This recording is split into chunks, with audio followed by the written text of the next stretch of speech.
చిత్తి పైసలు కట్టకపోతే ఆని పెన్లాన్ని బజార్లో నిలబెడతానని చెప్పు. ఏందైనా ముట్టికి నీకు 70 ఏళ్ళు వచ్చినాయి, ఇంకా ఈ గలీజ్ మాటలు పోలే. కదే గాను నువ్వు చేస్తే నిన్ను స్టేషన్ లో పడుకోబెట్టి కానిస్టేబుల్స్ ఒక్కరి తర్వాత ఒక్కరు వాడుకున్న తర్వాత పంపిస్తా కాపురా. నాకు తిక్క దంగిందనుకో కోస్ చేతిలో పెడతా కౌలేగా.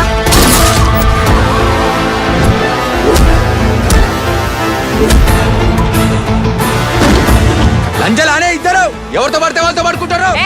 నీకు మీ అయ్యకి లంచ్ అంటే తెలుసారా? ఏం చేసినావు నాయనా? అరే గది గలీజ్ ముండరా. ఎలక్షన్ లా పబ్లిక్ దానికి పోయి జర మంచిగా ఓట్లాడగాలి. గెలిచినాక గుద్ద చూపించి దొబ్బేమనాలి. గదిరా రాజకీయం అంటే. సిగ్గుందారా నీకు? వర్షం పాడతాను నీ అబ్బా. ఆ లంగాగాడు సైదులు మా అయ్యా. మా అమ్మని చంపిడా లంచోడుకు. మళ్ళీ నీ తనకొస్తుంది. కాలేజీ పిల్లనా అన్న? లే గది నా కోడలి పిల్ల. సర్పంచ్ గా నిలబెడుతున్నా.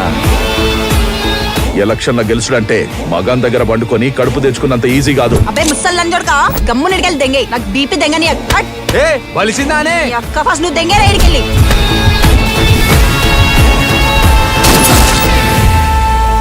తాల్గట్టిన మొగ్గుండివేనారా? కొంచెం లంచోడుకా పక్కలేసే పనులు చేస్తున్నావు.